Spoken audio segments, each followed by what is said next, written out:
Hi, Jason Knott with CE Pro, and today we are talking about wellness with Tim Sanava, Managing Director at Barco Residential. Hi, Tim. Hi, Jason. How are you? I'm great. Thanks for joining me today. Let's jump right into it. When people think about wellness, they think about human-centric lighting and indoor air quality and even natural sound background music. But Barco has something very unique to the market in its digital canvas solutions. Tell us a little bit about that and what they are exactly. Well, like you say, when people think about wellness, it's usually about things like circadian lighting and those types of things. So we tend to put it down into certain product categories, where the way we look at it is actually a lot of the things that we've already been doing are part of a holistic view of wellness. Even watching movies, for example, there's been research into how movies contribute to wellness and all of that. So to me, it's like wellness is not new. Some of the things that we do have related to wellness for a long time. It's just we haven't categorized them as such.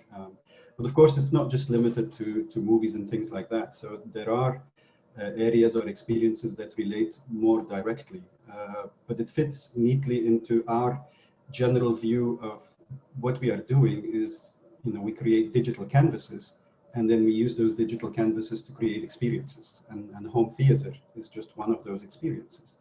And there are experiences that relate more closely to wellness. And I guess that's where more of the new developments come from. Some of the things we've been doing with art, for example, as well, fit into that very neatly. And then when you move into biophilia, visions of nature, and that kind of stuff, those are all things that you can use digital canvases to create. And just to go back to the question, the digital canvas is not a product, right? It's not like, hey, I'm ordering a digital canvas and the box arrives and I take my digital canvas out of the box.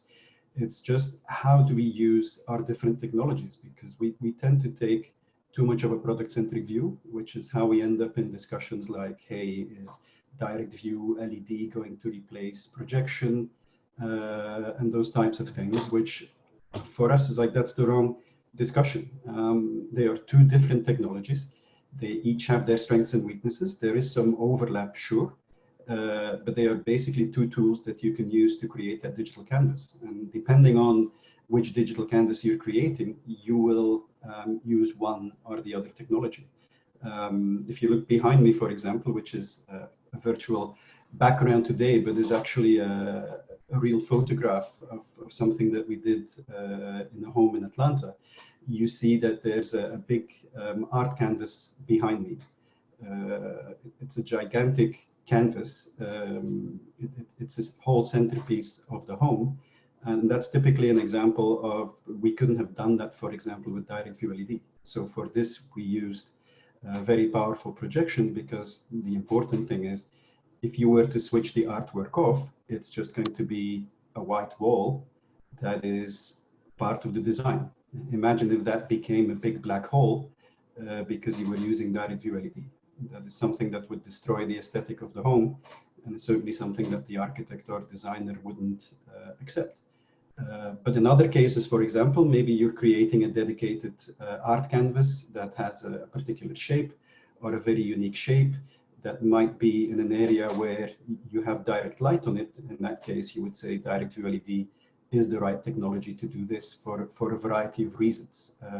But it comes back to what is important is the digital canvas, right? It's the digital canvas and the experience that you create on that.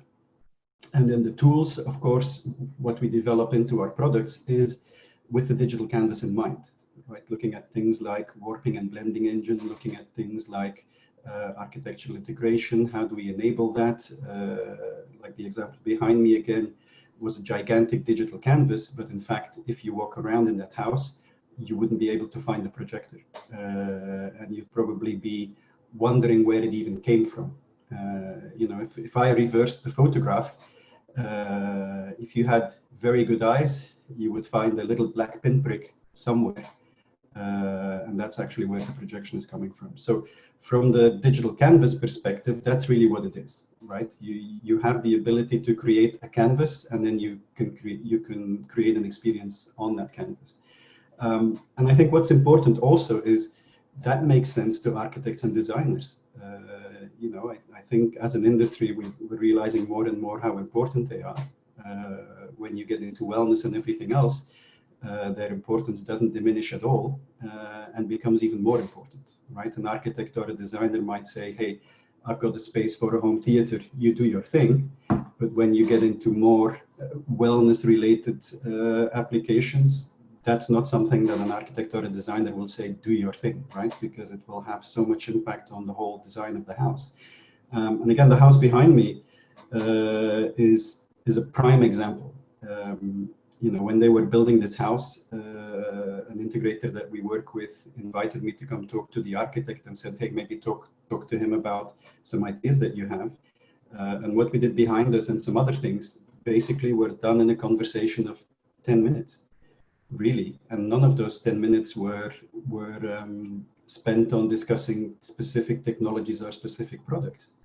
Now, after we had decided that this was something we wanted to do, then obviously you will talk about those things, but then they are just a proof point of this is how we do it, right? This is not what we do. This is just showing, hey, we can pull this off because we are using these products that have these capabilities that have been designed to make these kinds of applications possible.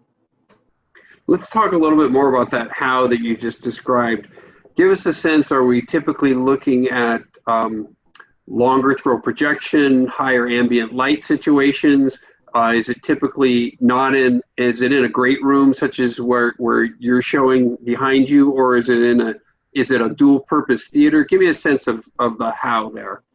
Well, I would say it's all of the above, right? And I tend to think of it as, a digital canvas in most cases is not something that you can only use for one application or one experience. Of course, it might have a primary experience, right? If you say, look, I really want a work of art here, and if you look on my side here, you see that there's an actual painting there. If you wanted to make that digital, then obviously that wouldn't be the place where you can project a movie, even though that would be technically possible. So it's really about primary function, secondary function, and everything else. But even if you look at the dedicated home theater, I think this is what is so great also about this approach, is that everybody or every customer that already has a home theater or already has a media room, for example, already has a digital canvas, which means that we can create other experiences on that as well. It's not because it's a dedicated home theater that you can't create an art experience in it, or that you can't create this window on the world experience where maybe you're sitting in your home theater, but it's beachfront, right? But if it's dedicated, like the other main space in this house specifically is in the living room, where we basically mapped a whole wall. And in that case, we were using things like ultra short throw projection, because you still want to have furniture close up to the wall. You want to be able to hide it in the ceiling. That means that this warping and blending engine becomes extremely important as to how you still get a perfect image on the wall, even though the projector is in a crazy place. But then you create this effect where it's almost like you've pushed over the wall. So when you switch on the system, you've pushed over the wall, and you have this sense of reality. And to me, another thing that is really important there is life size. If you make these things life size, which this is, it takes on a whole different meaning. And to me, especially for this kind of application, that feels much more real than a virtual reality headset, for example, because there's nothing natural about walking around with a headset. So I've been amazed as to how, in what is a relatively straightforward way, you can create this real sense of virtual reality that is much more practical than trying to work with headsets and things like that. And it was really great to see the effect on people as well. I'll give you one example. In that living room, we mapped the whole wall, and then at some point in time we showed like a New York City cityscape, as if you were looking out from a condo in New York, for example.